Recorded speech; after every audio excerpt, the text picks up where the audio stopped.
নমস্কার বন্ধুরা, কেমন আছেন সবাই? মামান প্রিয়াস কিচেনে আপনাদের সকলকে অনেক অনেক স্বাগত জানাই।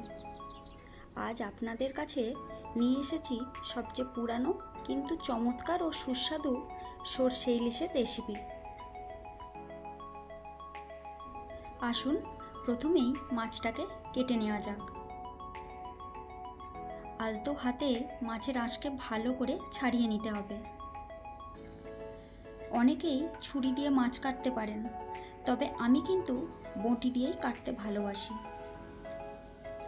তারপর ওই মাঝারি সাইজের পিস করে মাছটিকে কেটে নিচ্ছি। মাছ কাটা একেবারেই কমপ্লিট। এবার মাছগুলিকে একটি পাত্রে তুলে নিয়ে জল দিয়ে ধুয়ে নেব। তারপর একটি প্লেটে মাছগুলিকে তুলে নিয়ে ভালো করে নুন হলুদ মাখিয়ে নিচ্ছি। আসুন এবার রান্নায় আসা যাক। প্রথমেই কড়াইয়ে সর্ষের তেল গরম করে তেলের উপর একটি একটি করে মাছ ছেড়ে দেব। তারপর আস্তে আস্তে উল্টে পাল্টে ভেজে নেব। আমি এই 5 পিস মাছই আজকে রান্না করব। এবার মশলাটা বানিয়ে নিই।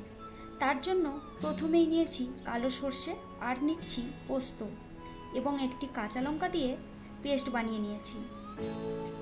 এর সাথে অ্যাড করছি হাফ চামচ করে হলুদ গুঁড়ো, লঙ্কার গুঁড়ো, জিরে গুঁড়ো এবং ধনের গুঁড়ো। তারপর সব কিছুকেই ভালো করে মিশিয়ে নিলাম।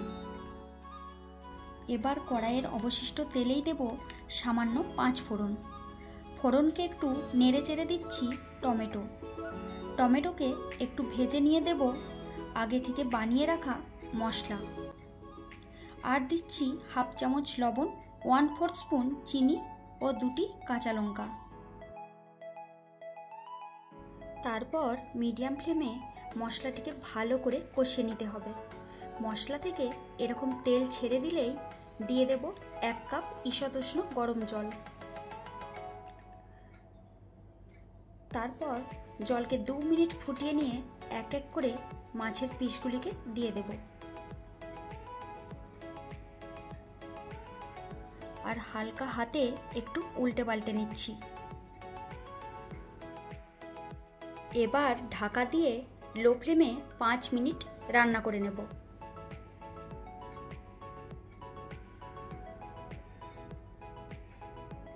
ব্যাস, সরষে ইলিশ একদম রেডি হয়ে গেছে। এখন একটি অন্য পাত্রে তুলে নিয়ে ওপর থেকে সামান্য কাঁচা সর্ষের তেল ছড়িয়ে গরম ভাতের সাথে পরিবেশন করুন গরম গরম সরষে ইলিশ।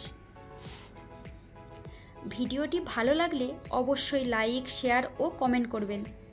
আর আমার চ্যানেলে নিউ ভিউয়ার্স হয়ে থাকলে চ্যানেলটিকে সাবস্ক্রাইব করে পাশে থাকবেন। ধন্যবাদ।